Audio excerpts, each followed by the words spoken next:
এই শিটে মার্জিন টানতে হবে। মার্জিন হলো 30 আর 20 মার্জিন টানতে হবে। নর্মালি ড্রয়িং করার জন্য যে 5টা টাইপের পেপার হয় তার ভেতর এটা হলো A1 সাইজের পেপার।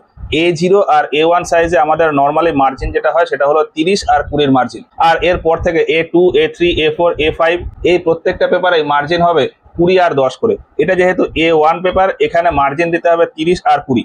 30 আর 20 মার্জিন মানে হলো বাদিকে আমার 30-এর মার্জিন হবে, বাকি 3 দিকে হবে 20-র মার্জিন। এবার এই মার্জিন দেওয়ার জন্য আমি প্রথমে মার্কিং করে নেবো। বাদিকে মার্কিং করব 30 মিলিমিটার করে, বাকি 3 দিকে মার্জিন করব আমি 20 মিলিমিটার করে। তো দেখি মার্কিং কিভাবে করব। তাহলে এই যে এই বাদিকে আমি 30 মিলিমিটারের মার্কিং নেবো।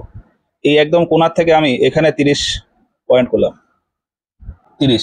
এবার কিছুটা দূরে দূরে আমি 30 আগে আগে একটু মার্কিং করে নেব, তারপরে ফাইনাল মার্কিং করব।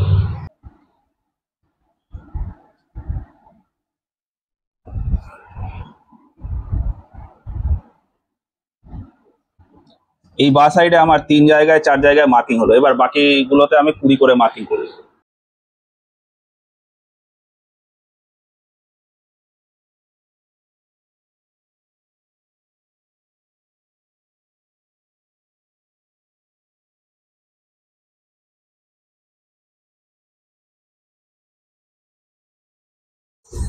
এটা উপরে হলো। এবার ডান দিকে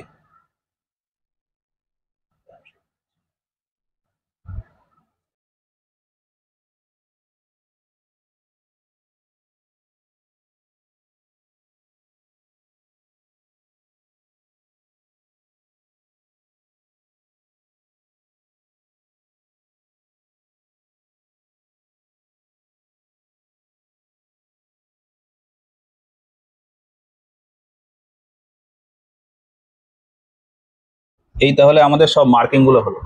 এবার ওই যে পয়েন্ট গুলো পেয়েছি, এবার এই পয়েন্ট গুলো থেকে আমি এই টি স্কোয়ার দিয়ে মার্জিন টানবো।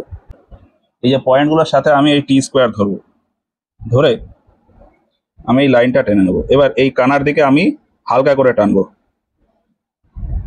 কারণ এখানে আমার ওই ওপাশ থেকেও টানতে হবে। এই হালকা করে একটা দাগ টেনে নিলাম। এবার এই 20-র এইটা ধরে 20-র এইটা এই পয়েন্টে ঠিকঠাক করে বসাবো। যেমন এখানে একটা পয়েন্টে বসিয়েছি, এইখানের এই পয়েন্টে বসাবো, তারপরে এই যে এইখানের এই পয়েন্টে বসিয়ে এবার আমি টেনে দেবো। টেনে দিলে এই যে এইটা টানা হলো, এই পয়েন্ট থেকে এবার ডিপ করে টানবো।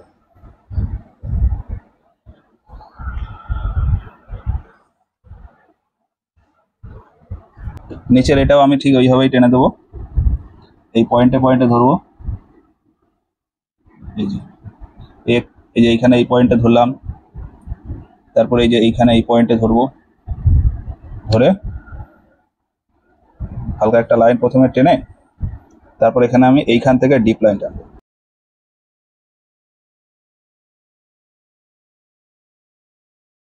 তাহলে এই উপরের আর নিচের লাইন মোটামুটি হলো। এবার বাঁদিকের এটা আমি একটু ডিপ করে টেনেছি। আগে যে হালকা একটা লাইন টেনেছিলাম থিন লাইন, সেটার উপর থেকে আমি এবার থিক লাইন করব।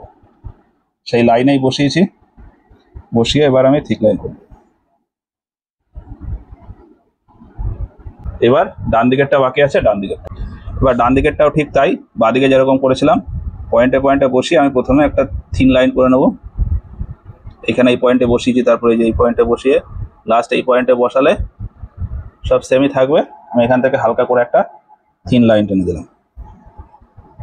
এবার এই যে নিচের যে এই থিক লাইনটা টানছিলাম, এবার এটাকে কন্টিনিউ করব।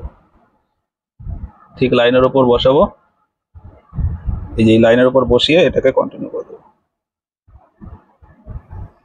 টানবো হচ্ছে এই যে এই পর্যন্ত। তারপর এই যে বাড়তিটুকু আছে এটুকু আমি রাবার দিয়ে মুছে দেবো। এই যে লাইনের সাথে ঠিকঠাক মতন বসিয়ে এই লাইনটাকে এক্সটেন্ড করে দিতে হবে।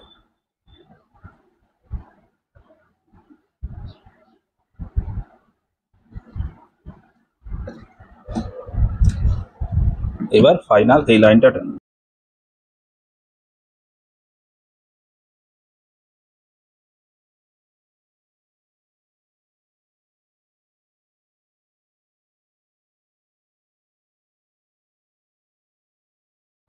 এবার এই মার্জিন টানার পর এই যে এখানে এই বাড়তি যে লাইনটুকু রয়েছে এটা আমি রাবার দিয়ে মুছে দেবো। এই একইভাবে বাকি যে 3 পাশ আছে সেদিকেও দিয়ে দেবো।